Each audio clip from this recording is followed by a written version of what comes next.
80 hektar lahan persawahan di Desa Tanjung Kota Sungai Penuh banjir.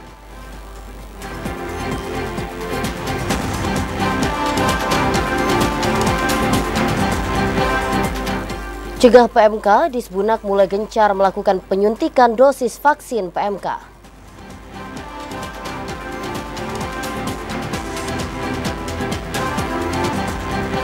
Persiapan makan bergizi gratis, pemerintah lakukan program dapur masuk sekolah di Jambi.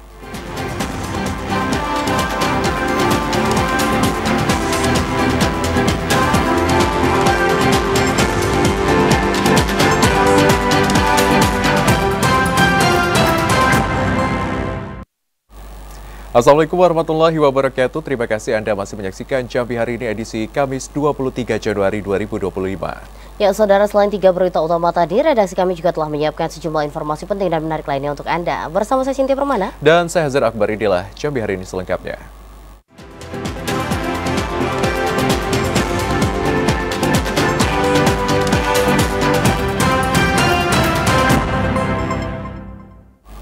Begal informasi Jambi hari ini, saudara, dampak curah hujan yang tinggi, 85 hektar lahan persawahan warga di Desa Tanjung, Kecamatan Hamparan Rawang, Kota Sungai Penuh mengalami banjir. Akibatnya, lahan persawahan warga tidak dapat digarap lagi. 80 hektar lahan persawahan warga di Desa Tanjung, Kecamatan Hamparan Rawang mengalami kebanjiran. Banjir disebabkan oleh tingginya curah hujan serta meluapnya Sungai Batang Merau yang menyebabkan air meluap ke lahan persawahan warga. Kepala Desa Tanjung Junaidi mengatakan hingga saat ini dampak banjir yang terjadi menyebabkan para petani tidak dapat menggarap lahan sawah mereka, sehingga menyebabkan putusnya mata pencaharian warga. Saat ini hanya tersisa 25 hektar lahan persawahan warga yang masih dapat digarap. Apabila terjadi hujan dengan intensitas yang tinggi, tentu akan membanjiri seluruh lahan persawahan warga. Yang bisa digarap lebih besar, yang tidak bisa digarap sekitar 75 sampai 80 hektar. Dan yang bisa digarap antara 25 hektar sampai 30 hektar. Ya, penyebabnya sering banjir itu seperti apa, Pak? Sering banjir karena kita ini lahan tada hujan. Setiap curah hujan tinggi dari hulu, maka lokasi kita ini menjadi genangan daripada air. Junaidi berharap adanya perhatian dari pihak terkait untuk membantu mengatasi masalah banjir yang kerap terjadi di Desa Tanjung, Kota Sungai Penuh, sehingga lahan persawahan warga dapat digarap kembali. Fahlan, TVRI Jambi melaporkan. Debit air Sungai Batanghari di wilayah Muaro Jambi terus meningkat hingga 12,5 meter. Meningkatnya debit air akibat curah hujan yang tinggi dan kiriman air dari hulu sungai. Kondisi debit air Sungai Batanghari di wilayah Kabupaten Muaro Jambi terus mengalami kenaikan. Selain air kiriman dari wilayah hulu sungai seperti Kabupaten Bungo, Tebo, Merangin, Sarolangun, dan Kabupaten Batanghari. Meningkatnya debit air akibat hujan deras yang terus mengguyur wilayah Muaro Jambi. Pada hari ini debit air sungai sudah mencapai 12,5 meter, yang sebelumnya hanya 11,65 meter. Badan Penanggulangan Bencana Daerah setempat memprediksi debit air akan terus bertambah mengingat wilayah Provinsi Jambi masih pada musim hujan dan kondisi debit air di bagian hulu sungai yang kini juga tinggi. Kalau desa yang terdampak, wilayah terdampak di Kabupaten Muaro Jambi hampir seluruhnya memang. Hampir seluruhnya kecamatan yang ada di Kabupaten Muaro Jambi itu termasuk berpotensi banjir. Jambi itu dalam kondisi banjir parah jika TMA itu di atas rata-rata, kemudian tergantung dengan pasang surut air laut. Nah, itu yang akan ada banjir yang bertahan 1-2 minggu. BPBD akan terus berkoordinasi dengan perangkat desa untuk mengantisipasi meluapnya air Sungai Batanghari ke pemukiman rumah warga. Warga yang tinggal di bantaran sungai juga diimbau untuk tetap waspada. Azam Afnan, TVRI Jambi melaporkan. Sementara itu, saudara, hujan yang mengguyur beberapa hari lalu mulai berdampak terhadap peningkatan air Sungai Batanghari. Dari hasil alat pengukur ketinggian air atau APK sudah berada di atas 100 cm. Kondisi ini dikhawatirkan dapat potensi terjadinya banjir. Guyuran hujan yang terjadi beberapa hari lalu membuat kondisi air Sungai Batanghari berfluktuatif. Terbukti berdasarkan alat pengukur ketinggian air atau APKA, debit air sungai sudah berada di angka 170 cm pada Rabu kemarin, dan Kamis ini turun menjadi 150 cm. Meski mengalami penurunan, hal ini dikhawatirkan masih berpotensi banjir apabila guyuran hujan terus melanda sejumlah wilayah di hulu sungai. Sekretaris BPBD Batanghari Samra Lubis mengatakan beberapa daerah di hulu sungai mengalami hujan ringan hingga deras, yakni Kabupaten Darmasraya, Sumatera Barat, Kerinci, Merangin, dan Sarolangun. Saat ini tetap kita waspada karena informasi dari BMKG itu hujan di hulu kita masih tinggi. 2 hulu ya, satu di Sumatera Barat, satu lagi di daerah Kerinci, Merangin, dan Sarolangun. BPBD Batanghari telah berkoordinasi dengan pihak kecamatan maupun desa setempat untuk memberikan himbauan kepada masyarakat maupun petani agar mewaspadai ancaman banjir yang sewaktu-waktu dapat terjadi. Ade Juniawan, TVRI Jambi melaporkan. Ya, Saudara, pemerintah Kabupaten Batanghari akan melakukan optimalisasi lahan pertanian. Optimalisasi tersebut merupakan upaya mendukung penuh program swasembada pangan pemerintah pusat. Dan untuk mengetahui informasi selengkapnya, saat ini kita telah terhubung dengan kontributor TVRI Jambi dari Kabupaten Batanghari. Selamat sore, Ade. Seperti apa langkah dan upaya pemerintah daerah setempat melakukan percepatan swasembada pangan? Ya, selamat sore, Cynthia. Untuk pemerintah Kabupaten Batanghari sendiri saat ini sudah melakukan berbagai upaya dalam mempercepat atau mendukung setiap program pemerintah pusat dalam pencapaiannya.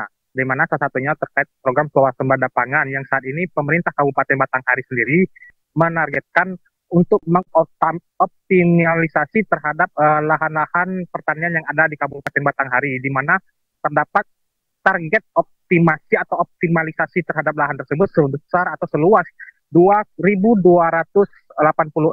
hektar lahan yang ada di Kabupaten Batanghari yang tersebar di 7 kecamatan. Nantinya lahan ini akan dilakukan pengolahan oleh pihak-pihak atau kelompok tani yang ada di Kabupaten Batanghari yang ada di 7 kecamatan tersebut. Selain dari kelompok tani, pihak Dinas Pertanian sendiri juga telah membentuk petani-petani pemula yang akan nantinya untuk berkontribusi dalam pengelolaan lahan pertanian guna mendukung swasembada pangan yang akan ditargetkan di tahun 2025 ini ditargetkan sebesar 3.000 hektar luas lahan. Dan dari itu juga upaya-upaya lainnya yang dilakukan pemerintah Kabupaten Batanghari nantinya akan juga memberikan atau menyalurkan bantuan berupa benih maupun pupuk yang akan dipergunakan dalam pengolahan lahan di lahan pertanian tersebut agar proses pengolahan lahan pertanian khususnya di Kabupaten Batanghari bisa berjalan optimal. Seperti itu, Cynthia. Kendala untuk mewujudkan swasembada pangan di Kabupaten Batanghari, Ade? Ya, sejauh ini pihak pemerintah sendiri untuk melakukan dan mewujudkan program tersebut, di mana ada beberapa poin yang akan dilakukan, salah satunya terkait memaksimalkan petani pemula tadi, dan nantinya di setiap hektar, setiap lamparan hektar lahan nanti akan ditanam jenis tanaman padi. Untuk sementara waktu ini pemerintah hanya fokus terhadap penanaman padi, di mana potensi lahan pertanian tersebut memang cukup dominan oleh lahan pertanian jenis padi. Sementara tidak tertutup kemungkinan nantinya untuk pengolahan lahan terhadap jenis tanaman lainnya seperti jagung dan tanaman lainnya yang mendukung dari program swasembada pangan ini akan juga dilakukan. Dan ini masih melihat dari potensi-potensi atau kontur tanah yang layak atau untuk ditanami oleh jenis-jenis tanaman tersebut. Seperti itu, Cynthia. Pemerintah Kabupaten Batanghari terus melakukan berbagai upaya dalam rangka meningkatkan ataupun dalam rangka mencapai swasembada pangan. Terima kasih atas laporan Anda, selamat bertugas kembali. Ya, Saudara, warga Desa Tangkit, Kecamatan Sungai Gelam, Kabupaten Muaro Jambi bersama TNI Polri membersihkan sampah yang ada di Sungai Tangkit. Langkah ini untuk mengantisipasi agar banjir tidak kembali terjadi. Usai dilanda banjir dadakan pada pekan lalu, warga Desa Tangkit, Kecamatan Sungai Gelam bersama TNI Polri melakukan pembersihan Sungai Tangkit yang menjadi penyebab utama banjir. Sejumlah sampah seperti kayu dan pelupa sawit yang diduga menjadi penyebab air sungai meluap ke pemukiman rumah warga ikut dibersihkan. Pembersihan sungai tersebut merupakan antisipasi warga agar banjir tidak terjadi lagi. Sungai Tangkit yang hulunya ialah Kecamatan Palmerah, Kota Jambi, dan hilirnya Kecamatan Kumpe Ulu, Kabupaten Muaro Jambi, kini telah terlihat bersih. Guna bersama-sama dengan TNI Polri, 3 TNI bisa mudah-mudahan persuasif kita berikan sosialisasi, pembinaan, mudah-mudahan bisa berubah perilaku buruknya membuang sampah ke sungai. Pasca dilakukan pembersihan dengan gotong royong bersama, warga diimbau untuk tidak membuang sampah ke dalam sungai, terutama pemilik kebun yang ada di sepanjang Sungai Tangkit. Azam Afnan, TVRI Jambi melaporkan.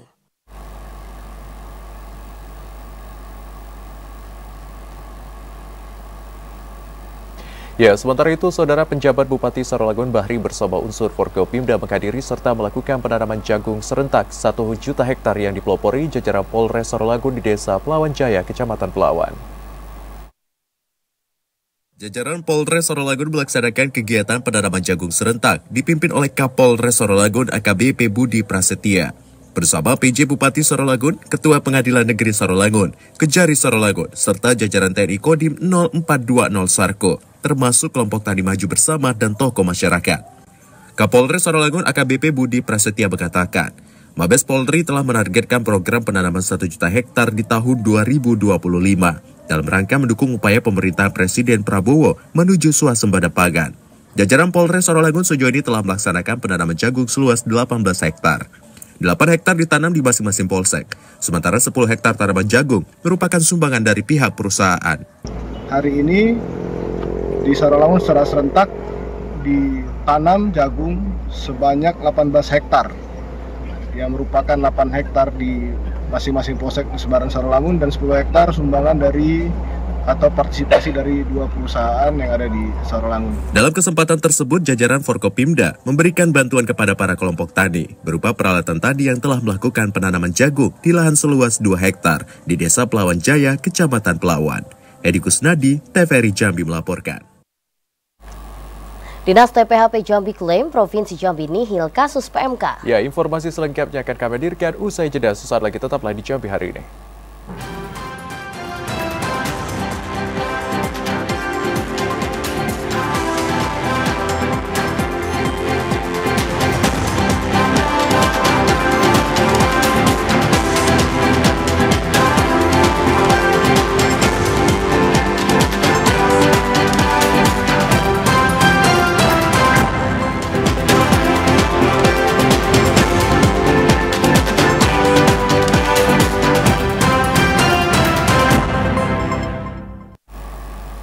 Anda masih menyaksikan Jambi hari ini.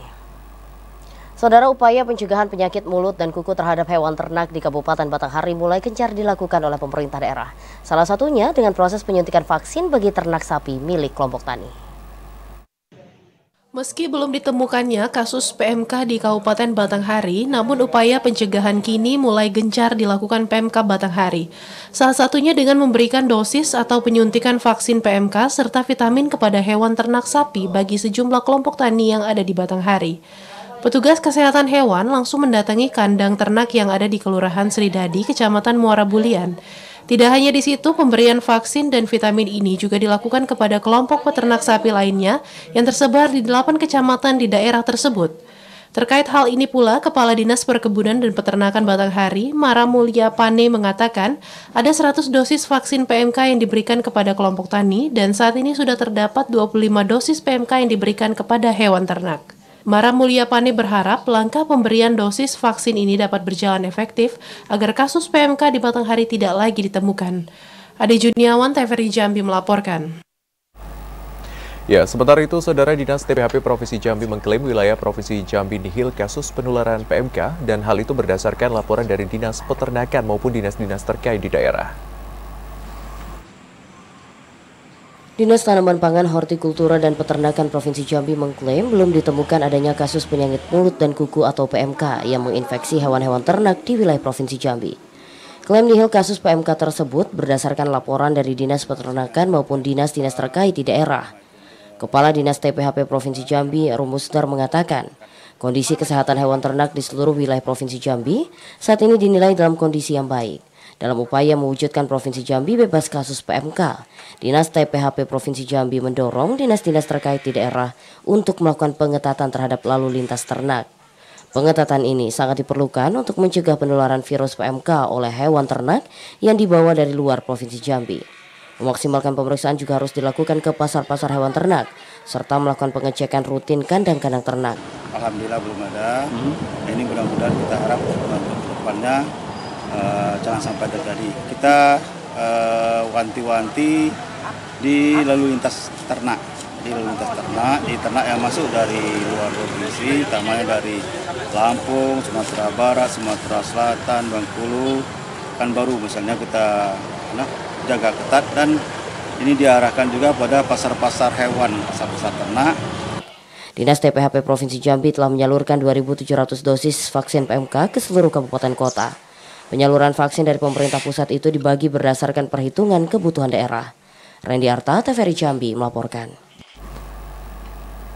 Dinas Peternakan dan Perikanan Kabupaten Bungo telah menerima kuota 400 dosis vaksin tahap pertama. Vaksin tersebut untuk mengantisipasi penyebaran virus penyakit mulut dan kuku atau PMK. Pemerintah Kabupaten Bungo mendapatkan kuota 2.000 dosis vaksin penyakit mulut dan kuku atau PMK dari Dinas Peternakan Provinsi Jambi. Pada tahap pertama telah diterima 400 dosis vaksin untuk hewan ternak seperti sapi, kerbau, kambing, dan domba.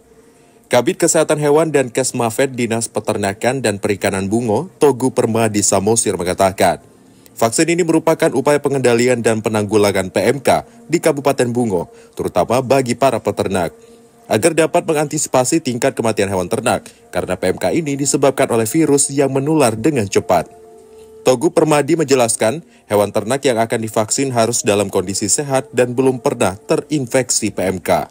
Kabupaten Bungo menerima vaksin sebanyak 400 dosis dari usulan 2.000 dosis vaksin PMK yang sudah diterima hanya baru 400 dosis. Untuk kedepannya kita akan menerima secara reguler sebanyak 1.600 dosis untuk Kabupaten Bungo. Dalam satu botol vaksin berisi 50 ml, vaksin tersebut dapat digunakan untuk 50 ekor kambing atau domba. Sementara untuk sapi atau kerbau hanya dapat digunakan untuk 25 ekor. Mukriandi, TVRI Jambi melaporkan.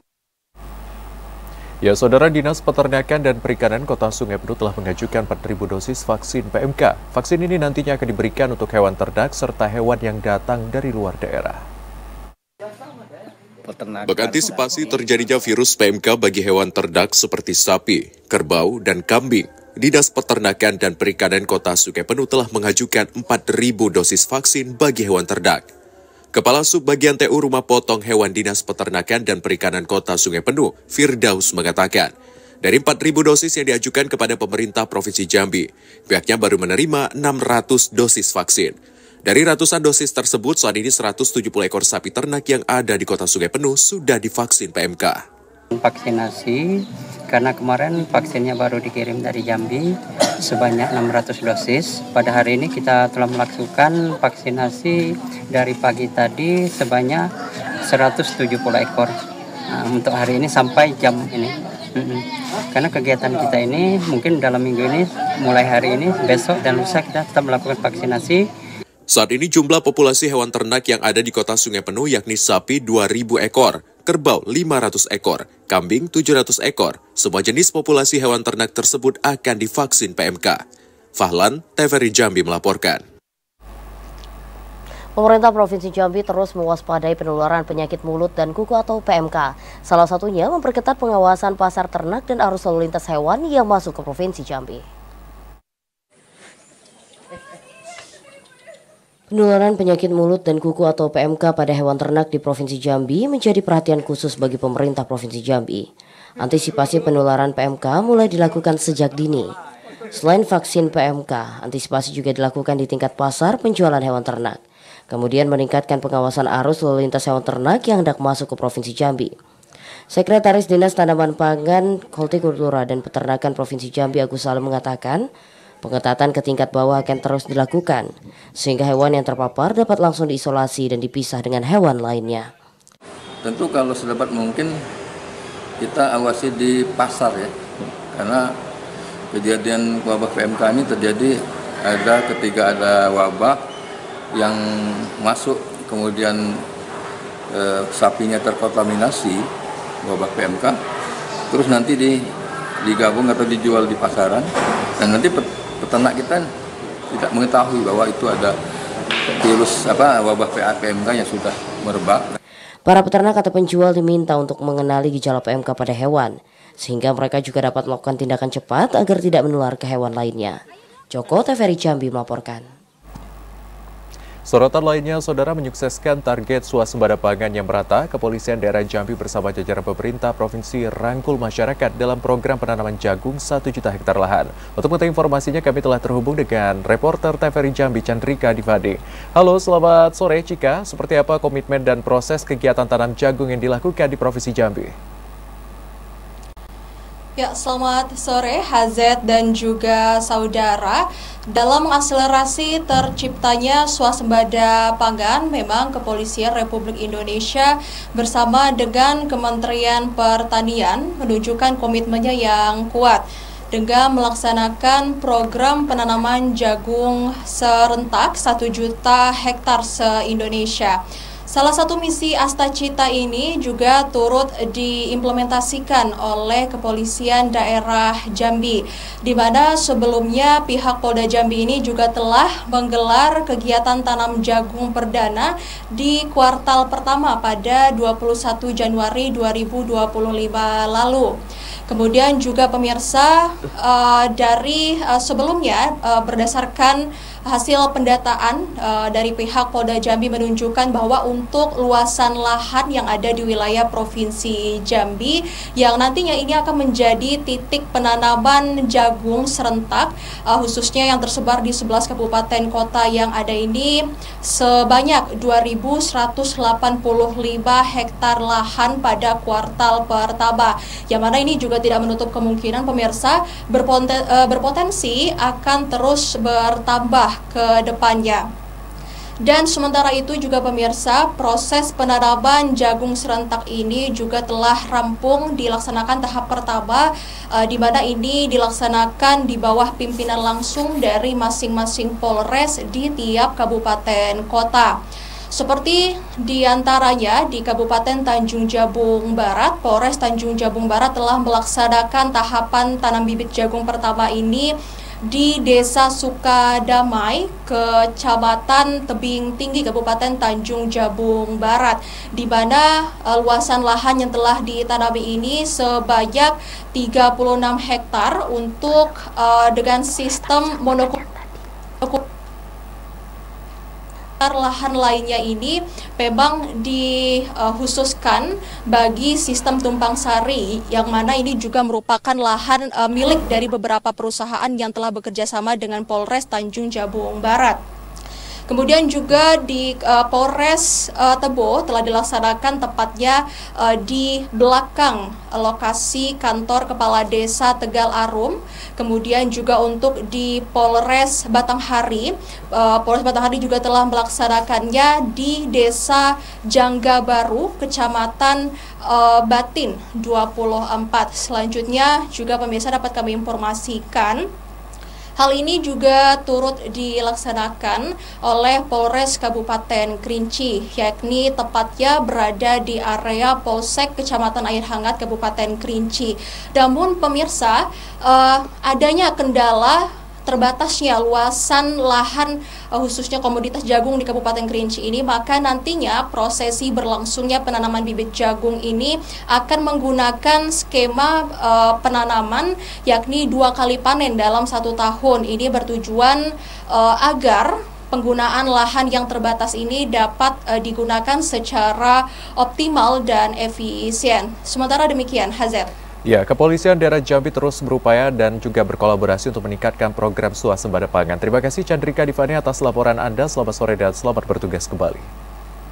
Sementara itu, saudara, bahkan bergizi gratis di Kota Jambi direncanakan akan dimulai pada Februari mendatang. Sejumlah sekolah pun telah didata untuk jumlah siswa yang akan menerima makan bergizi gratis tersebut.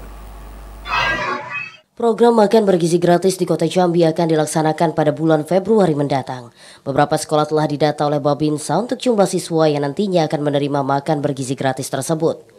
Pendataan telah dilakukan sejak 1 pekan terakhir.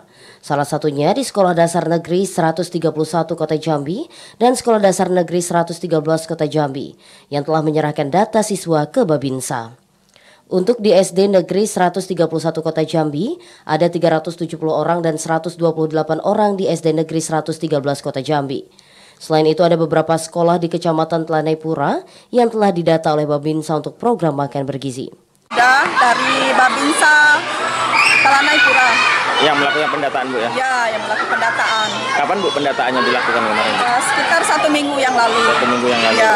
Pendataan sudah ada, itu yang dilakukan oleh Babinsa untuk Kelurahan Simpang 4 Sipin.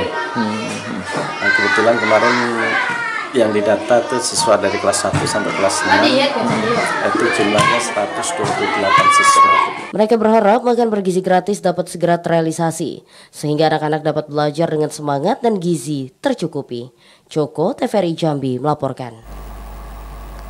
Sementara itu, saudara, selain sebagai bentuk dukungan terhadap pemerintah dalam menurunkan angka stunting, juga menciptakan generasi yang sehat dan bergizi melalui program Dapur Masuk Sekolah. Program Dapur Masuk Sekolah ini merupakan wujud kedekatan TNI bersama rakyat.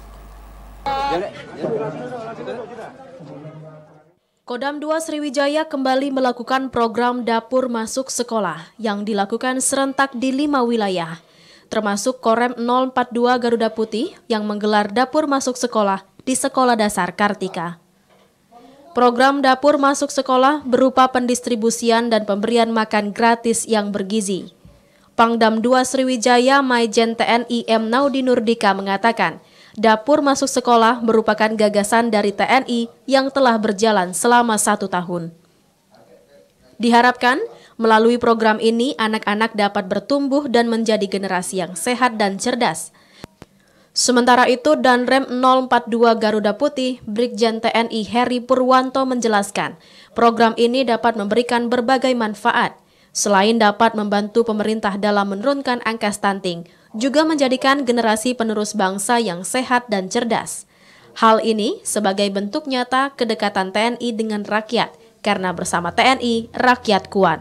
Untuk Dapur Masuk Sekolah di Kodam 2 Sriwijaya ini dan jajarannya, diantaranya di Korem kita 042 Garuda Putih itu dilaksanakan sejak dicanangkan ada makan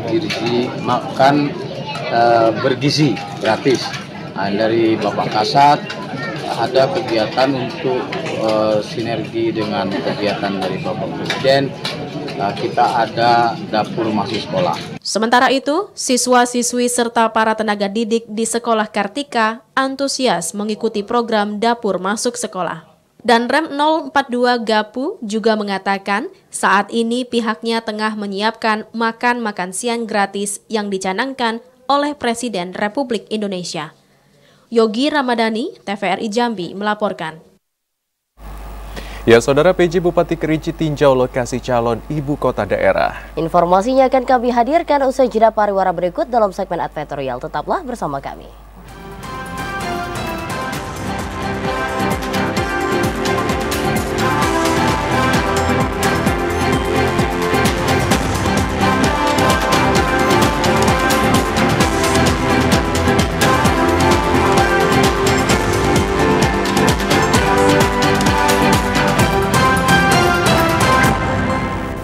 Anda kembali menyaksikan kami di Jambi hari ini, Saudara, dalam segmen advertorial. Ya, Saudara, PJ Bupati Kerinci Asraf meninjau lokasi calon ibu kota pemekaran Kabupaten Kerinci Hilir. Pemerintah kabupaten berkomitmen untuk mendorong pembangunan berkelanjutan serta pelayanan publik yang optimal bagi masyarakat. Penjabat Bupati Kerinci Asraf meninjau calon lokasi ibu kota pemekaran Kabupaten Kerinci Hilir. Dalam kunjungan itu, penjabat Bupati Asraf berdialog langsung dengan masyarakat untuk mendengar aspirasi terkait rencana pemekaran wilayah Kerinci Hilir. PJ Bupati Asraf mengatakan, berdasarkan hasil rapat bersama tokoh masyarakat dan unsur terkait, telah ditentukan 3 daerah akan menjadi calon ibu kota pemekaran Kerinci Hilir. Dari ketiga daerah tersebut, 2 lokasi yang dinyatakan berpotensi untuk menjadi pusat pemerintahan, yakni Desa Sanggaran Agung, Kecamatan Danau Kerinci, dan Desa Muak, Kecamatan Bukit Kerman. Penjabat Bupati menekankan pentingnya dukungan dan partisipasi aktif dari seluruh elemen masyarakat dalam menyukseskan rencana pemekaran wilayah Kabupaten Kerinci. Nah, ini kita simpulkan tadi, ini tim akan bekerja dulu ya untuk kita finalkan, baik untuk yang di Bukit Kerman maupun yang di Sanggaran Agung. Yang Sanggaran Agung Kecamatan Danau Kerinci, yang di Muak Kecamatan Bukit Kerman. Ya, nanti baru kita finalkan secara bersama-sama dengan tim mana yang lebih pas yang antara dua lokasi ini. Asraf menegaskan pihaknya akan terus berkomitmen untuk mendorong pembangunan berkelanjutan serta pelayanan publik yang optimal bagi masyarakat. Ilwan, TVRI Jambi melaporkan. 180 orang tenaga honorer di pemerintah Kota Jambi belum terakomodir menjadi P3K. Ya, informasi selengkapnya akan kami hadirkan usai jeda sesaat lagi. Tetaplah di Jambi hari ini.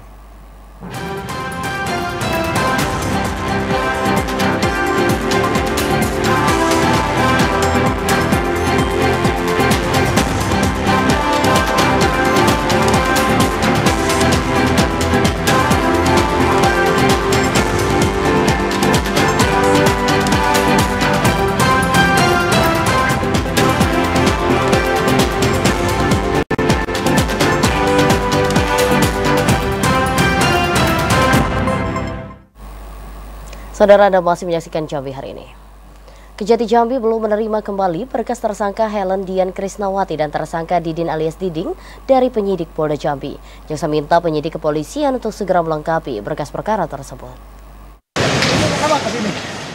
Jaksa peneliti Kejaksaan Tinggi Jambi hingga saat ini belum menerima kembali berkas perkara kasus penyalahgunaan narkoba yang menjerat tersangka Helen Dian Krisnawati dan tersangka Didin alias Diding bin Tember ke penyidik Polda Jambi. Berkas ini belum diterima kembali jaksa setelah berkas tersebut dikembalikan untuk dilengkapi. Kasih-Penkum Kejati Jambi, Noli Wijaya mengatakan, setelah dilakukan penelitian, masih terdapat kekurangan yang perlu dilengkapi oleh penyidik sesuai petunjuk yang telah diberikan. Namun hingga saat ini berkas tersebut belum dikembalikan oleh penyidik kepolisian. Bahwa pihak Kejaksaan Tinggi Jambi dalam hal ini jaksa peneliti belum menerima kembali berkas atas nama Helen yang kemarin dia dikembalikan kan. Tersangka Helen Dian Krisnawati dan Didin alias Diding bin Tember diduga kuat melakukan tindak pidana narkotika sebagaimana diatur dalam Primair Pasal 114 Ayat 2 Subsidiar, Pasal 112 Ayat 2 Jo Pasal 132 Undang-Undang Republik Indonesia Nomor 35 Tahun 2009 tentang narkotika. Kejaksaan Tinggi Jambi berkomitmen untuk menangani setiap perkara sesuai dengan peraturan perundang-undangan yang berlaku. Kemudian memastikan setiap proses hukum dilakukan secara profesional dan transparan demi keadilan dan kepastian hukum. Ashar, TVRI Jambi melaporkan. Ya, saudara, aksi perampokan dan penganiayaan atas nama Sahrul Nurdiansyah, pengusaha telur ayam di Pasar Angso 2 tahun 2024 silam belum terungkap. Keluarga korban minta pelaku untuk segera ditangkap. Aksi perampokan yang terjadi di salah satu kios di Pasar Angso 2, Kecamatan Danau Sipin, Kota Jambi pada 13 Desember 2024 silam belum berhasil diungkap. Keluarga korban Baso Arifai mengatakan pasca kejadian tersebut, para terduga pelaku hingga saat ini masih sering berkeliaran di Pasar Angso 2, namun belum ada tindak lanjut dari kepolisian. Pihak keluarga berharap adanya tindakan dari pihak kepolisian karena dikhawatirkan terjadi aksi susulan pasca kejadian tersebut. Pada tanggal 13 bulan 12 2024, adik saya suruh ngantar duit ke BRI di teras di sana. Belum sampai sekitar 1 menit, dia balik lagi. Dia katanya, "Bang, saya ditusuk, Bang." Jadi saya bawa ke rumah sakit lah. Sorenya saya lapor lagi ke Polsek Telanai. Sebelumnya telah terjadi aksi perampokan dan penganiayaan atas nama Sahrul Nurdiansyah, 26 tahun, pengusaha telur ayam. Pada aksi itu, korban mengalami luka tusuk di bagian pinggang hingga uang senilai 31 juta berhasil dibawa kabur. Beruntung korban berhasil diselamatkan meski menjalani rawat inap di rumah sakit. Ashar, TVRI Jambi melaporkan. Lapas kelas 2A Jambi akan memberikan pelatihan barista kepada warga binaan pada Februari mendatang. Pelatihan ini diberikan untuk meningkatkan keterampilan warga binaan dan nantinya mereka akan mendapat sertifikat kemandirian. Lembaga Pemasyarakatan kelas 2A Jambi akan kembali memberikan pelatihan kemandirian kepada warga binaan di dalam lapas. Pelatihan kemandirian ini akan diberikan kepada warga binaan pada Februari mendatang. Kalapas kelas 2A Jambi Yunus mengatakan, nantinya warga binaan ini akan diberikan pelatihan barista hingga beberapa hari yang akan menghadirkan instruktur dari lembaga pelatihan. Bagi warga binaan yang mengikuti kegiatan ini akan mendapatkan sertifikat kemandirian. Terkait dengan warga binaan yang bersertifikat, program pemerintah melalui Presiden dan diturunkan oleh Bapak Menteri Kementerian Imigrasi dan Pemasyarakatan yang akan ditindaklanjuti oleh UPT-UPT yang ada di Indonesia, khususnya di Lapas Jambi. Pelatihan kemandirian ini terus dilakukan Lembaga Pemasyarakatan Kelas 2A Jambi. Beberapa pelatihan telah diberikan seperti menjahit, membatik, hingga pelatihan kemandirian lainnya. Diharapkan dengan diberikan pelatihan ini menjadi bekal saat warga binaan bebas dari lembaga pemasyarakatan. Ashar, TVRI Jambi melaporkan. Ya, saudara, 180 orang tenaga honorer Pemkot Jambi tidak terakomodir karena belum memenuhi syarat untuk mengikuti seleksi P3K. Salah satunya masa kerja mereka yang belum mencapai 2 tahun. Badan Kepegawaian Pengembangan Sumber Daya Manusia Daerah Kota Jambi masih menunggu petunjuk teknis terkait nasib tenaga honorer yang tidak bisa mengikuti seleksi pegawai pemerintah dengan perjanjian kerja atau P3K. Ada 180 orang honorer Pemkot Jambi yang tidak terakomodir untuk mengikuti seleksi P3K. Kabid Pengadaan Pemberhentian dan Informasi BKPSDMD Kota Jambi Andika Wahyu mengatakan, mereka yang tidak terakomodir ini karena tidak cukup syarat untuk mengikuti seleksi P3K. Salah satunya masa kerja mereka yang belum mencapai 2 tahun, sementara syarat untuk mengikuti seleksi P3K masa kerja harus lebih dari 2 tahun. Kalau sesuai data yang kami punya, itu tenaga non-ASN Kota Jambi yang belum 2 tahun, ataupun yang terkendala seleksi administrasi nanti itu di bawah 200. Di bawah 200 orang itu kemarin sebelum perpanjangan waktu pendaftaran sampai dengan Desember 2023 itu ada 250. Tapi setelah diperpanjang sampai Januari, tanggal 20 Januari ini berkurang. Menurut data yang kami punya hanya 180-an. Pemkot Jambi akan menunggu kebijakan baru dari pemerintah pusat terkait status honorer yang tidak ikut tes seleksi P3K tersebut. Joko, TVRI Jambi melaporkan. Saudara, Dinas Kesehatan Bungo mengungkap kasus demam berdarah denggi atau DBD selama tahun 2024 meningkat tajam. Musim hujan menjadi salah satu pemicu kenaikan kasus DBD di Bungo. Dinkes minta masyarakat melakukan PSN dan PHBS. Dinas Kesehatan Kabupaten Bungo mencatat sebanyak 153 kasus demam berdarah denggi atau DBD sejak awal tahun, yakni Januari hingga Desember 2024. Jumlah ini mengalami peningkatan dibanding tahun 2023 lalu, yakni hanya 71 kasus DBD. Kepala Dinas Kesehatan Bungo melalui Kabid P2PL Rahmat Fitri mengatakan, peningkatan kasus DBD selama tahun 2024 salah satunya disebabkan faktor cuaca. Dengan perubahan cuaca yang cukup cepat dari panas terik kemudian ke hujan, juga sangat berpengaruh terhadap perkembangan jentik-jentik nyamuk. Dinkes Bungo meminta masyarakat terutama pada musim penghujan untuk melakukan gerakan pemberantasan sarang nyamuk PSN serta pola hidup bersih dan sehat PHBS sebagai upaya menanggulangi kasus DBD di Kabupaten Bungo. Berdasarkan catatan siklus kasus demam berdarah denggi 5 tahun dari Dinas Kesehatan Kabupaten Bungo, tahun 2019 141 kasus, tahun 2020 122 kasus, tahun 2021 23 kasus, tahun 2022 47 kasus. Tahun 2023 71 kasus, serta tahun 2024 153 kasus. Selain itu di tahun 2024 kasus tertinggi terjadi di bulan Januari hingga bulan Maret. Sedangkan Kecamatan Plepat dan Plepat Ilir termasuk kecamatan yang tertinggi terjadi kasus demam berdarah denggi selama kurun waktu 2024. Namun tidak termasuk dalam kasus luar biasa serta tidak menelan korban jiwa. Muriandi, TVRI Jambi melaporkan. Sorotan lainnya, saudara, harga cabai merah di pasaran mengalami kelonjakan yang signifikan sejak 2 hari terakhir. Harga cabai merah dan cabai rawit merah mencapai Rp100.000 per kilogramnya. Sejumlah harga komoditas pangan di pasar tradisional Kota Jambi mengalami kenaikan, salah satunya cabai merah. Salah seorang pedagang di pasar keluarga, Ina, mengatakan bahwa harga cabai merah sudah naik sejak 2 hari lalu. Harganya sempat melonjak menjadi Rp100.000 per kilogram. Begitu juga dengan cabai rawit merah atau cabai setan. Sementara pada hari ini mulai turun menjadi Rp70 hingga Rp80.000.